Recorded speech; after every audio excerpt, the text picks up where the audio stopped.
I was just reading an article on Yahoo Sports about James Harden. The article was mainly about James Harden telling the Sixers that he's willing to take less money for the Sixers to build a winning team so they could surround him with good role players and just a better supporting cast than what he had last year with the Sixers.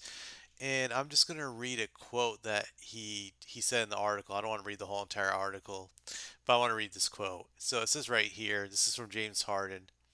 I had conversations with Daryl, and it was explained how we could get better and what the market value was for certain players. I told Daryl to improve the roster, sign who we needed to sign, and give me whatever is left over. Harden told Yahoo Sports, "This is how bad I want to win. I want to compete for a championship. That's all that matters to me at this stage. I'm willing to take less to put us in position to accomplish that." So that's what Harden says. And he did opt out of his contract this year. I think he was scheduled to make 47 million for the upcoming season.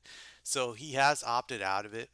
He's opted out of his contract. The Sixers are negotiating a new deal with him where he would take about like 14, 15 million dollar less. I've heard his new contract will be something like 32, 33 million dollars just for this 1 year. It's a 1+1, which I think that means he can opt out after this year and become a free agent again. So we'll see what happens, but it's obvious that Harden is willing to take less money so he can have a winning team. I applaud him for that attitude at this point in his career, for having that attitude, of just wanting to win more so than anything else. But I have to say that it might be too late for Harden now. It could be too late for Harden now to win, even though he has the right attitude now. It's kind of unfortunate for him in the sense that, maybe not unfortunate, but it just shows how a lot of these players are immature. That he should have had this attitude about 5, 6 years ago when it came to being serious about winning. That should have been his mindset from the get go, because I don't think he was always about winning when he was in his prime. I'm going to actually say right now, James Harden is no longer in his prime.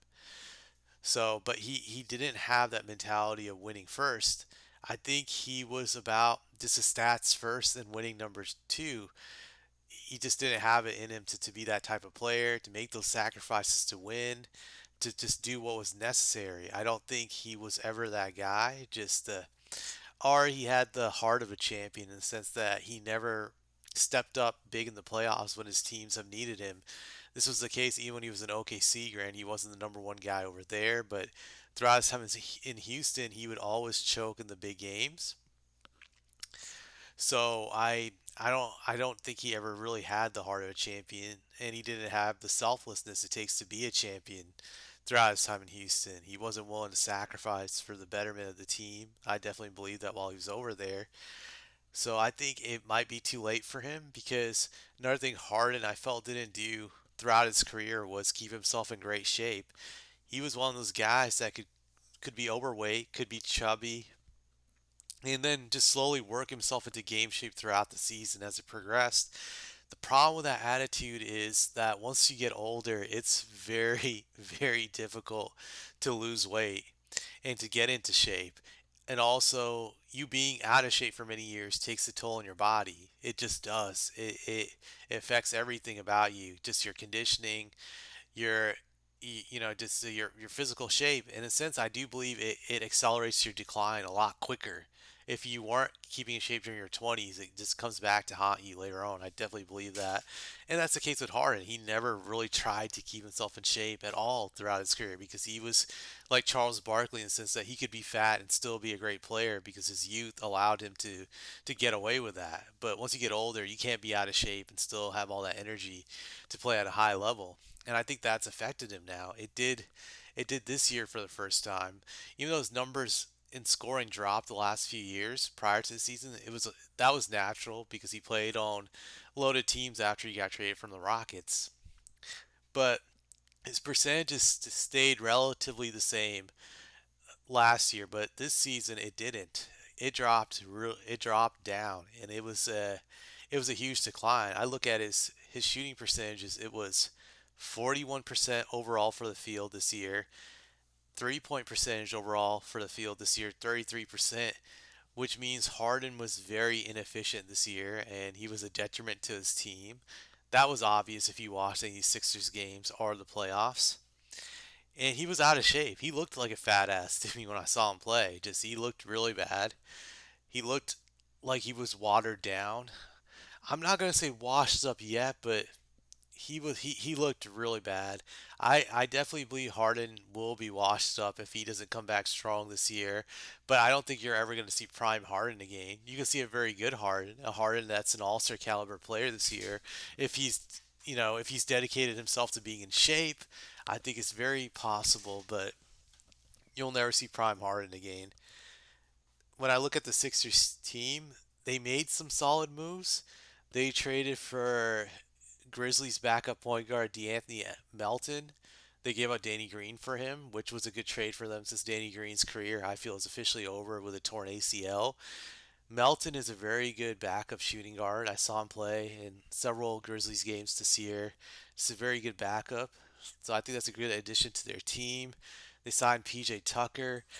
That could be a solid signing too, but PJ Tucker I feel is up there in age. I'm just looking at his numbers this year to see what he put up. Okay, he didn't look washed this year from what I look at his stats. He had a pretty solid year, maybe one of his best seasons in a while. So I'll give him that. He looked solid this year, but he's also pretty old. He's 36. He's definitely up there in age. And they signed another guy named Daniel House. I remember watching Daniel House a few years ago during a bubble. He was a very good shooter, solid 3-point shooter, about 6'6", 6'7". I looked at his numbers this year. They were decent in Utah, so another good role player. So they added some depth, but it's hard to say if that's going to come together. Just there's question marks to me about PJ Tucker because of his age. DeAnthony Melton, I think he will produce good numbers. House, it's iffy, he can go either way, but I'm not sure if these moves are enough to put them on top, even if they're all healthy. But we'll see. Ultimately, it comes down to Harden being in shape, and if he can come close to what he once was, I think at 80% of prime Harden, then I think the Sixers can be a top three in the East. But that's a big question mark, and I just don't see it happening. But we'll see. Also, to keep in mind, Harden's turning 33 next month, so he's definitely not young, and it's something to take note of. Just once you get up there in your 30s, you start declining rapidly on the basketball court. But my prediction is this team is not going to win a championship. They'll probably win, I'm going to say, somewhere between 50 to 55 wins. So that's how I feel about them and Harden.